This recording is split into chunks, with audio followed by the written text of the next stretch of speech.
Kimi zaman bir köşede sessizce oturur, kimi zaman gölgeler arasında gezinirler. Ama aslında onlar, yeryüzünün en eski uygarlıklarından birinin canlı kalıntılarıdır. Kediler. Yalnızca tatlı evcil hayvanlar değil, milyonlarca yıllık bir evrimsel yolculuğun, doğayla yapılan sessiz bir anlaşmanın yaşayan temsilcileridir. Binlerce yıl önce insan, ateşi keşfettiğinde yalnız değildi. Onu gölgelerden sessizce izleyen bir çift göz vardı. Peki, bu gizemli varlık nasıl oldu da evimizin baş köşesine kuruldu? Cevabı birlikte arayalım. Hadi başlayalım. Zamanın derinliklerine 10 ila 12 milyon yıl öncesine gidelim. Kedigiller ailesinin ataları, Asya'nın ormanlarında, Afrika'nın bozkırlarında sessiz adımlarla dolaşıyorlardı. Köpeklerin, kurtların, aslanların dünyasında kedi olmak demek, görünmeden yaşamak, hızla tepki vermek, az ama etkili hareket etmek demekti. Bu dönemde, modern ev kedisinin en yakın atası olarak kabul edilen Felis silvestris libica, yani Afrika yaban kedisi ortaya çıktı. Küçüktü, hızlıydı, sabırlıydı ve içgüdüleri neredeyse bugünkü kedilerle birebirdi.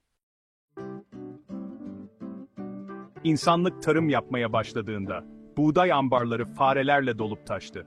İşte bu, kaderin kediyle insanı ilk kez aynı sofraya oturttuğu andı.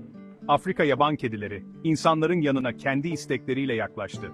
Onlar davet edilmediler. Onlar gözlemlediler, hesapladılar ve geldiler. Hem insanlar kazandı, hem kediler. İnsan yiyeceklerini korudu, kedi kolay av buldu. Bu bir anlaşmaydı.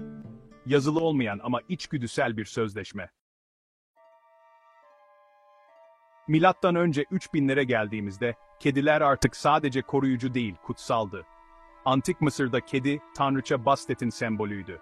Evlerde serbestçe dolaşıyor, mumyalanıyor, törenlerle uğurlanıyordu. Bir kedi öldüğünde sahibi yas tutuyor, bazen kaşlarını bile kazıyordu. Kediler burada ilk kez doğadan tanrı katına yükseldi. Onlar artık sadece avcı değildi.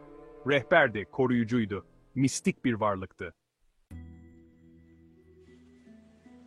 Avrupa'da Orta Çağ boyunca kediler tekrar öteki ilan edildi.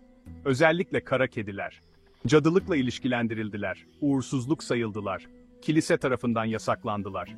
Avrupa sokaklarında kediler yakıldı, kovalandı, yok sayıldı. Ama her yasakta olduğu gibi onlar yine gölgelerde yaşadı.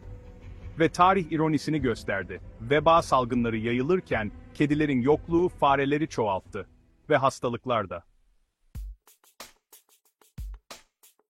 Bugün kediler, şehirlerin kıyısında yaşayan eski bir uygarlığın üyeleri gibiler.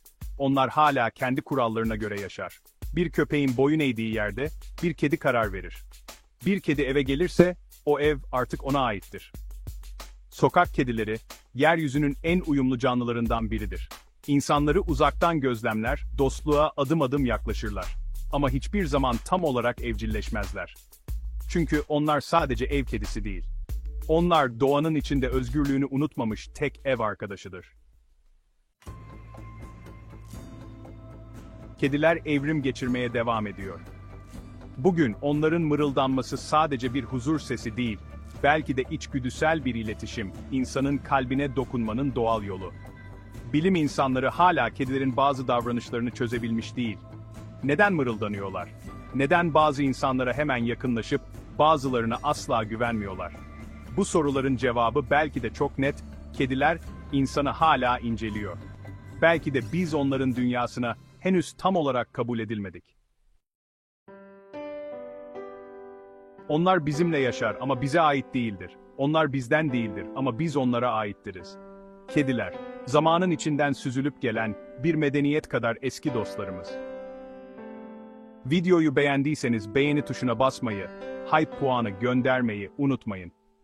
Bir sonraki içerikte görüşmek üzere, patili günler.